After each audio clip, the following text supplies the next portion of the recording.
Assalamualaikum warahmatullahi wabarakatuh.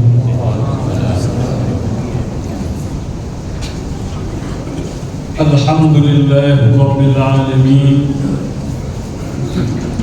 Wassalatu wassalamu ala sayyidil mursalin Nabiyyina Muhammadin al-mab'uth rahmatan lil alamin wa ala alihi at-tayyibin at-tahirin wa ashabihi al-ghurr al-mayamin wa atba'ihim bi ihsanin ila yaumiddin. Asyhadu an la ilaha illallahul malikul haqqul mubin la syarika lahul qawiyyul matin wa asyhadu anna Muhammadan 'abduhu wa rasuluhul amin alladhi qama amama ahli dunya yad'uhum ila dinil hanifil qawim. Wa ba'du ikhwati wa akhawati min hadratil hadirin, usikum qabla kulli syai'in wa nafsi taqwallah. Faqad qala rabbuna azza wa jalla wa huwa yahudduna ala taqwahu fis sirri wal 'alan. A'udzu billahi minasy syaithanir rajim. يا أيها الذين آمنوا اتقوا الله حق تقاته ولا تموتن إلا وأنتم مسلمون. يا أيها الذين آمنوا كتب عليكم الصيام كما كتب على الذين من قبلكم لعلكم تتقون. أعزائي وأحبائي رحمكم الله. Dalam kesempatan yang sangat singkat ini, izinkan saya menguraikan kaitan dan hubungan antara puasa dan takwa. Lebih dahulu mari kita lihat apa definisi puasa. Dari berbagai definisi yang dikemukakan oleh para ulama, saya ambil satu. As-siyam huwa al-imsaku 'anil ta'ami wasyarabi wal wiqa'i wa 'an kulli muftirin min tulu'il fajri ila ghurub asy-syams. Puasa adalah menahan diri dari makanan, minuman, hubungan badan, dan dari semua yang merusak puasa sejak terbitnya fajar sampai tenggelamnya matahari. Itulah definisi secara syar'i. Di sini Allah Subhanahu wa ta'ala melalui ibadah puasa, Allah mendidik kita untuk menahan diri. Kalau salat, melalui salat Allah mendidik kita untuk membaca doa-doa dan zikir-zikir dengan gerakan-gerakan tertentu. Dengan zakat, Allah mendidik kita untuk mengeluarkan sebahagian dari harta yang telah kita kumpulkan untuk membersihkan harta dan menyucikan jiwa. Dengan haji, Allah menyuruh kita pergi ke tempat suci untuk melaksanakan manasik dengan harapan kita menjadi orang yang suci, bersiap-siap untuk mati, bertemu dengan Allah yang Maha Suci, yang tidak akan menerima hambanya kecuali yang datang dengan hati yang suci. Perhatikan, masing-masing ibadah ada karakteristiknya, dan karakteristik utama dari ibadah puasa adalah menahan diri. Allah mensyariatkan sebuah agama yang sangat indah, sangat sempurna, yang dengan semua praktek dan latihan bila dilaksanakan dengan benar, insya Allah akan melahirkan manusia yang sangat baik, yaitu yang paling mulia dalam dunia, muttaqin. Inna akramakum indallahi atqakum. Sesungguhnya manusia yang paling mulia di antara kamu adalah yang paling takwa. Jadi ketakwaan ini adalah satu maqam, satu kedudukan, satu derajat yang paling tinggi yang mungkin dicapai oleh anak manusia di dalam bumi ini. Aizai rahimahullah, melalui puasa Allah menyuruh kita untuk menahan diri dari makanan, minuman, dan dari hubungan badan pada waktu tertentu, yaitu sejak terbitnya fajar sampai tenggelamnya matahari. Untuk apa? Pertama, kalau dari makan dan minum dan hubungan badan kita sudah dapat nahan diri, maka yang lain lebih gampang. Mati demi hal berjogu, mati demi hal terjadi. Begitu juga kita tidak normal kalau tidak berhubungan badan, tidak normal. Perkara ini sangat penting untuk hidup kita, tetapi Allah menyuruh berhenti supaya insan yang bertakwa, pintar setelah dilatih oleh Allah. Orang yang pintar ialah orang yang bisa mengambil kesimpulan begini: kalau Allah sudah melarang, jangankan dari yang haram, dari yang halal pun harus berhenti.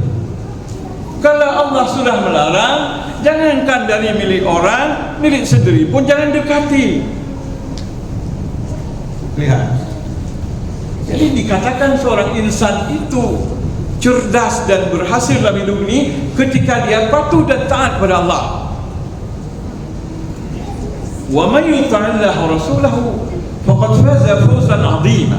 Siapa yang taat pada Allah dan Rasul, itulah orang yang telah meraih kesuksesan hidup dunia yang sangat besar, yang sangat agung. Tak ada yang lebih agung daripada ketaatan. Sehingga dalam menafsirkan ayat ini, sebahagian ulama mengatakan ini: andai kata kamu, oh insan, dapat memiliki harta yang sangat banyak dan sumber-sumber kekayaan di bumi berada di tanganmu, gas di tanganmu, timah di tanganmu, pertanian di tanganmu, perikanan di tanganmu, semua kekayaan di tanganmu.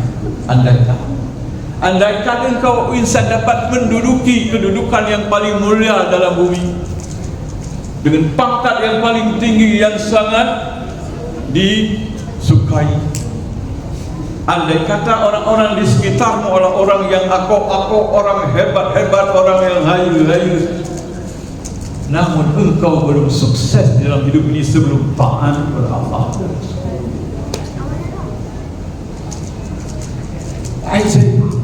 Jadi andil puasa ini sangat besar kalau kita tahu, untuk menciptakan manusia terbaik di dalam bumi.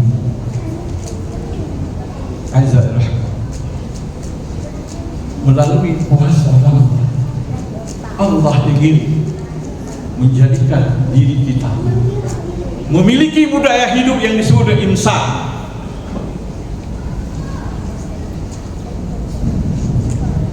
Bila manusia hidup dalam dunia punya imsak, hebat sekali. Dia hidup bahagia, tentram, anaknya, keluarganya, umatnya, bangsanya, rakyatnya, semua jadi bahagia. Oleh karena manusia tidak punya budaya imsak, dirinya rusak, keluarganya rusak, anaknya rusak, masyarakatnya rusak, negaranya rusak, manusia rusak. Budaya imsak yang membuat hidup ini tentram dan baik. Andai kata kita sebagai pribadi punya budaya imsak, kita pasti hidup sebagai manusia termulia. Andai kata pemimpin masyarakat memiliki budaya imsak, maka ia menjadi pemimpin yang adil dan bijak. Andai kata pemimpin agama hidup dengan budaya imsak, dia jadi pemimpin yang sangat mulia. Andai kata pemimpin negara menjadi orang yang berimsak, hidup manusia aman, damai, tentram, makmur, adil, sentosa. Tapi kebanyakan manusia tidak memiliki budaya imsak. rusaklah diri, rusaklah sumber daya, rusaklah kehidupan. Centang berenang kehidupan ini karena tidak punya budaya imsak. Baik, siapa dari sampai situ. Sekarang kita lihat apa yang dimaksud dengan takwa. Asal segala asal takwa ialah waqayaqi wiqayatan, fa'ala yafilu fi'alatan.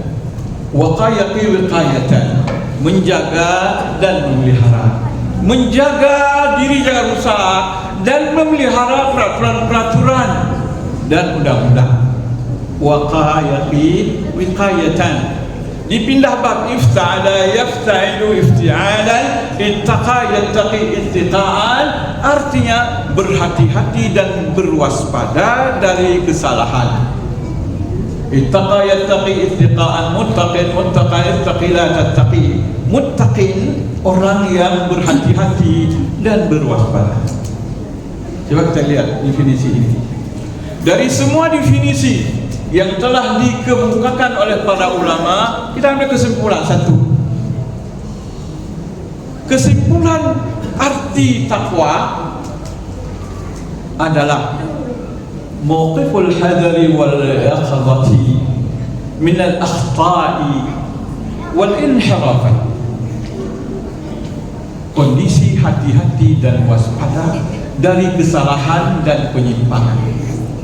Wattaqwa, dan takwa itu adalah al-indibatul dzati.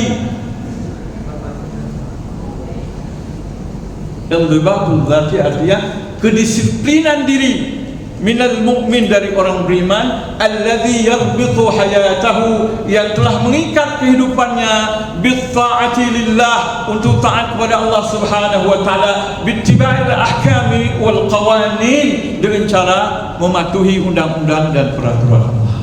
Dia telah mengikat hidupnya dengan ketaatan kepada Allah. Ini disiplin yang dimiliki oleh orang beriman, disebut dengan takwa. Fal-muttaqi, jadi orang bertakwa itu adalah syakhsun, seorang manusia, yahrusul ahkam, menjaga peraturan, wa yahafidhu 'alaiha, dan dia mengamalkan dan mempertahankannya.